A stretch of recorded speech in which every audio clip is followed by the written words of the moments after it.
on his viral series exposing the demonic characters that are orchestrating what is, they're portraying themselves as holier than thou, but it is far from the truth.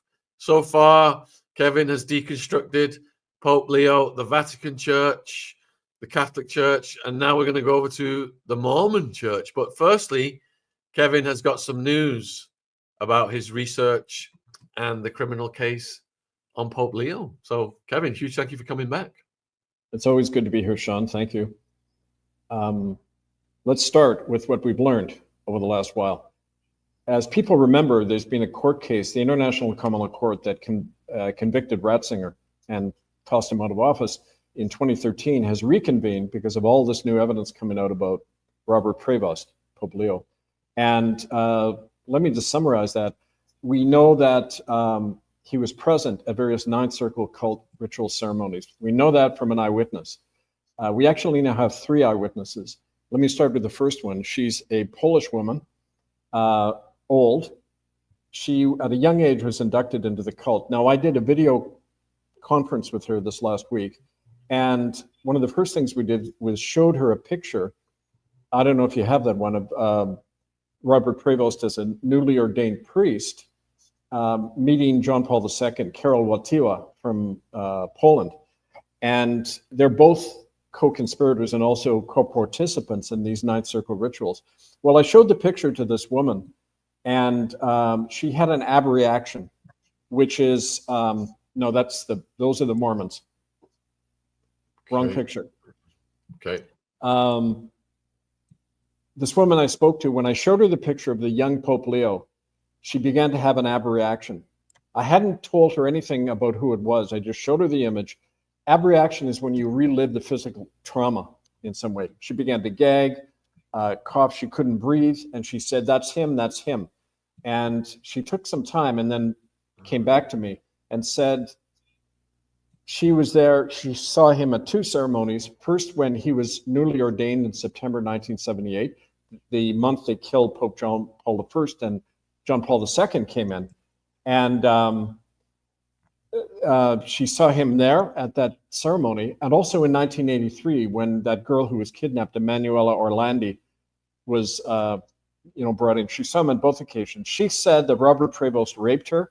He was a new participant in this. And at that same ceremony, she was handed a knife. A pregnant girl, about her age, she was 14 at the time, a young pregnant girl was brought in, and she was told she had to take the knife and kill the baby and rip out the fetus. That was part of the Ninth Circle ceremony. They then eat the fetus. It's part of the induction rituals. Now, I mentioned before that anyone who is to be the Pope goes on a list. If you participate in these rituals, you're approved for being a future Pope. If not, you go on a blacklist and you'll never be elected. Kind of like how governments run.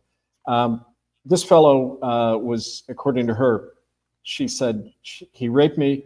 He was at the ceremony. He took part in eating the remains.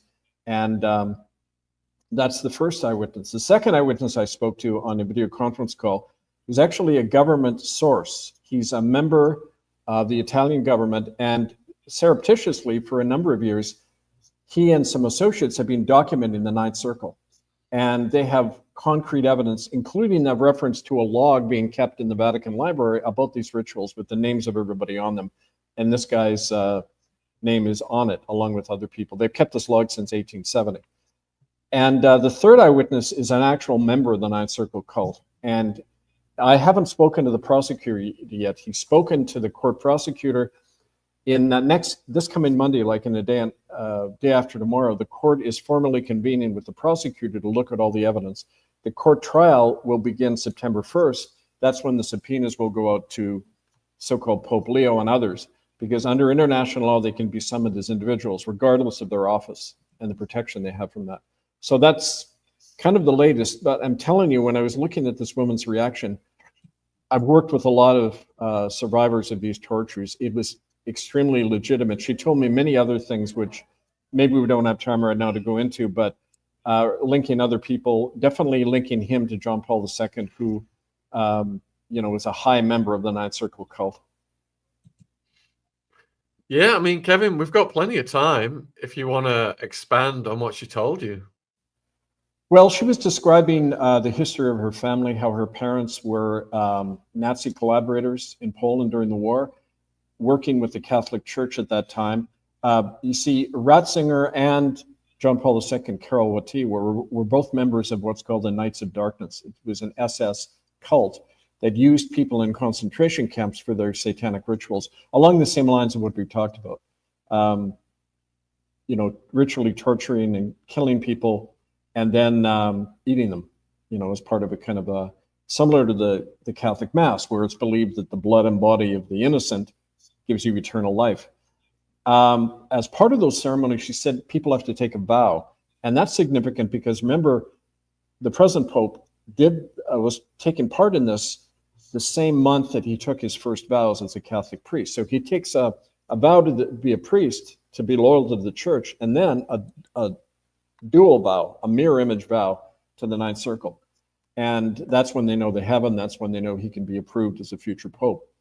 Now he's got a whole history with Bergoglio, his predecessor down in South America as well, which I think we touched on last time.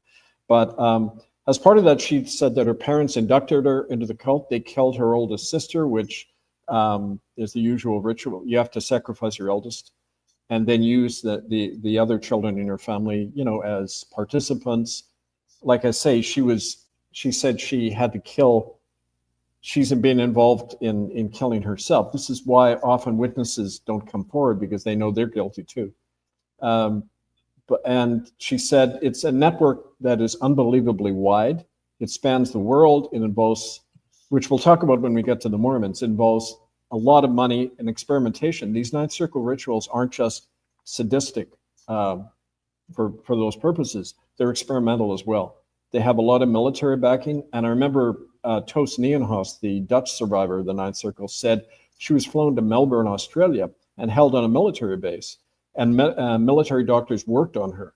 So a lot of these techniques of mind control, energetic captivation, and all that, it's been a military project for the long time. And the Mormons have been at the front. I learned that the Mormons, in fact, helped pioneer the MK Ultra mind control experiments in the 1950s. And so they've had a lot of military and government protection since then. And so, you know, when she began to describe how she killed this other girl and ripped out the fetus, she had all the symptoms of people who have described the same things to me in the Indian residential schools, in the Indian hospitals in Canada. It's like mirror image, like listening to people, Native people in Canada talk. So you could just feel in your gut, and I know from experience that this is legitimate.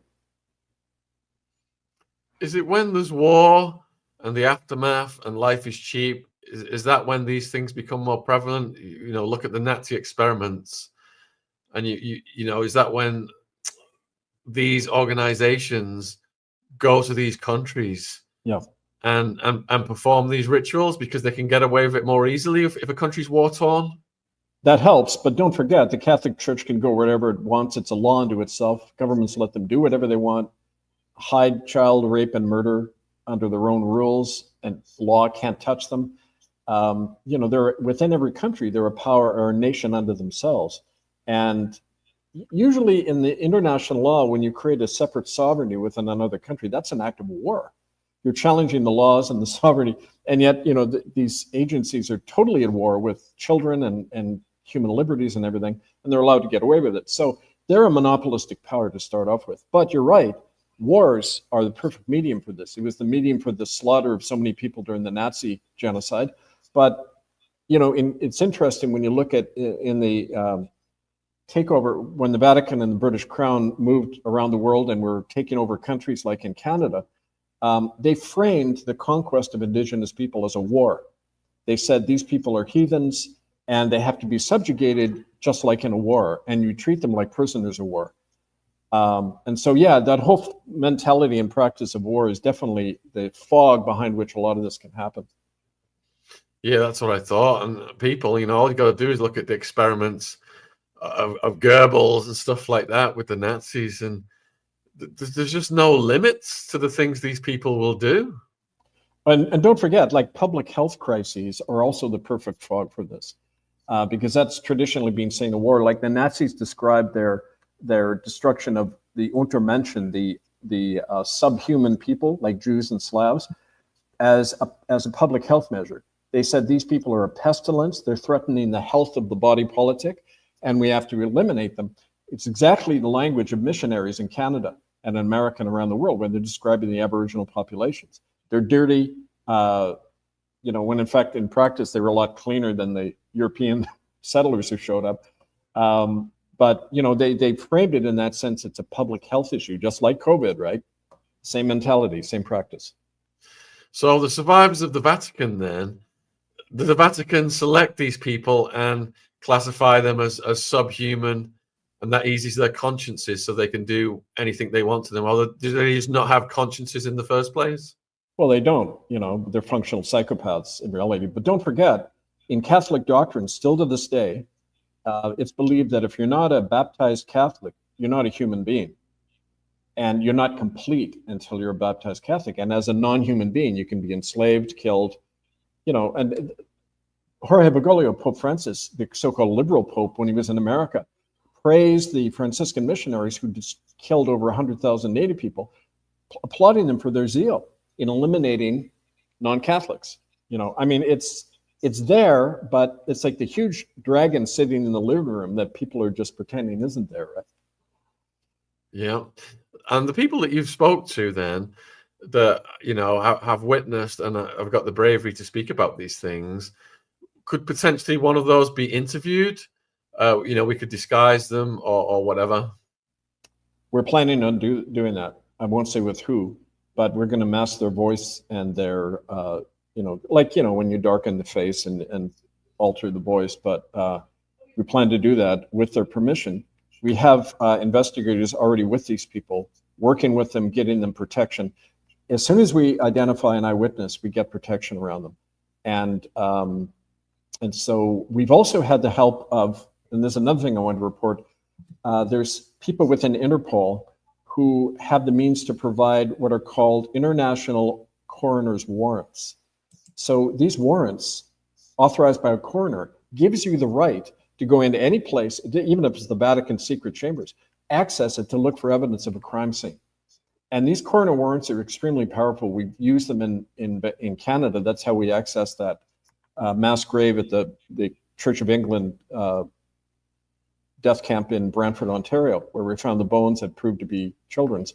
And so we're combining that when the court case starts. It's very exciting because in early September, groups all over the world are going to be working with the court to enter into Catholic churches, seize documents.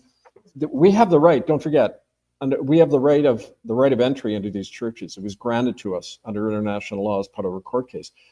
Any citizen also has the right of entry.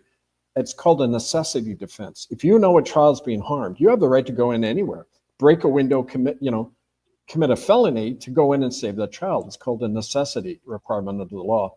And also the right of reparations. These churches killed generations of people, and the victims' families have the right to seize all those as lawful reparations. So the law is with us. People just haven't exerted it because A, they don't know about it, and B, they're too afraid to take on the Catholic Church, right?